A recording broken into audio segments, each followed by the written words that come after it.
So that was our topic, application of the remote sensing. Remote sensing की application क्या है, ठीक है। अब इसके यूज, एप्लीकेशन का मतलब होता है यूज क्या है रिमोट सेंसिंग का, हमने किधर किधर इससे काम लेना होता है। अब ये कन्वेंशनल मिलिट्री रडार्स में यूज होता था remote sensing. Basically military radars में क्यों यूज होता था, वो किसी प्लेन, कोई त्यारा या मिसाइल जो था उसकी मूवमेंट को, उसके एल्टीट्यूड को, एल्टीट्यूड का मतलब होता है हाइट, उसकी प्रेजेंस को चेक करने के लिए एक रिमोट सिस्टम होता था जो बेसिकली चेक करता था कि ये मिसाइल या ये त्यारा अब किस जगह पे है, उसकी मूवमेंट क्या है, उसकी प्रेजेंस किधर है, उसका एल्टीट्यूड क्या है, उसकी कितनी हाइट है। Mineral exploration, second one is the mineral exploration.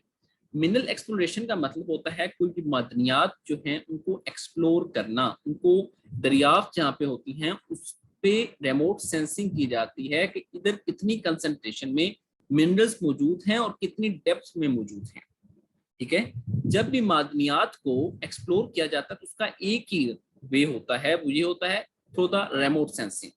Then the surveying and urban planning, कहीं कोई शहर आबाद करना हो, कहीं कोई अर्बन प्लानिंग करनी हो, कोई इंडस्ट्री लगानी हो, कोई ऐसा नया जो है इंफ्रास्ट्रक्चर डेवलप करना हो, उधर क्या किया जाता है, सर्वे किया जाता है और अर्बन प्लानिंग की जाती है।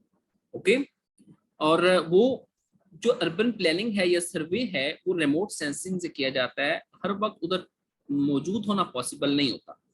सो रिमोट सेंसिंग से, रडार सिस्टम से उसको लुक आफ्टर किया जाता है, ठीक है।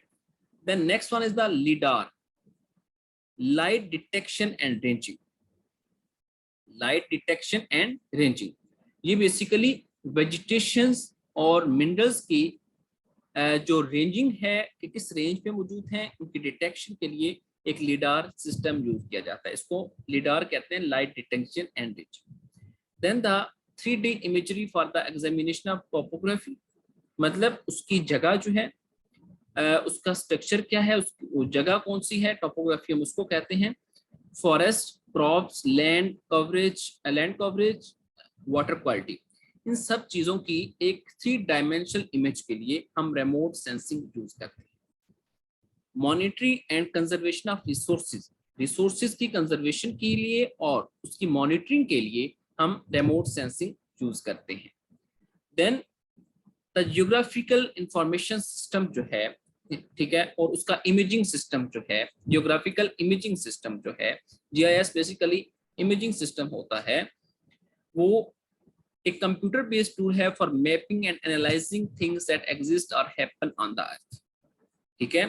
बेसिकली ये इंफॉर्मेशन कलेक्ट करने के लिए कैप्चर करता है, इंफॉर्मेशन को एनालाइज करता है, ठीक है। अब पहले चीज ये है कि किसी भी जगह को कैप्चर करना, फिर उसको एनालाइज करना, फिर उसको मैप पे उसकी इंफॉर्मेशन को प्रेजेंट करना, ठीक है। और फिर वो चीज जो है जब वो मैप पे आ जाएगी तो वो क्या हेल्प करेगी, बेटर डिसीजंस लेने में हमें हेल्प करेगी, नेक्स्ट इन फ्यूचर जो डिसीजंस है उनमें हेल्प करेगी। In GIS, information about the world is presented in 2 layers linked by geography. Basically, जो इंफॉर्मेशन है दुनिया की, वो बेसिकली जो 2 लेयर इंफॉर्मेशन है, 2 लेयर्स में इंफॉर्मेशन दी जाती है जो जियोग्राफी की है। Each layer contains similar features such as streets और रिवर्स, हर लेयर में क्या होते हैं, स्ट्रीट्स भी होती हैं और रिवर्स भी होती हैं, ठीक है। दोनों चीजें, वाटर बॉडीज भी, लैंड भी, it's mean both the things are.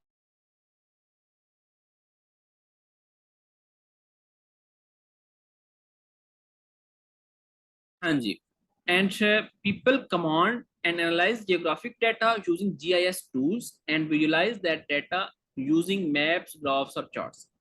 People, लोग क्या करते हैं, बेसिकली इस जियोग्राफिक डाटा की हेल्प लेते हैं, उससे एनालाइज करते हैं कि हम अगर किसी जगह पे कोई इन्वेस्टमेंट करने लगे हैं, कोई प्लानिंग कर रहे हैं, तो मैप्स, ग्राफ्स वगैरह से ये जो चीजें हैं उनको लोकेट कर लेते हैं, ठीक है। तो ये इसकी जो है वो बड़ी एक हेल्प हो जाती है।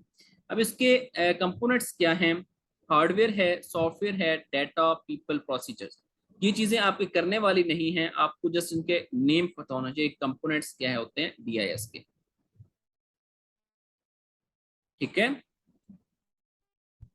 Then the GIS application, application क्या है? GDSS, geographic decision support system. One minute just.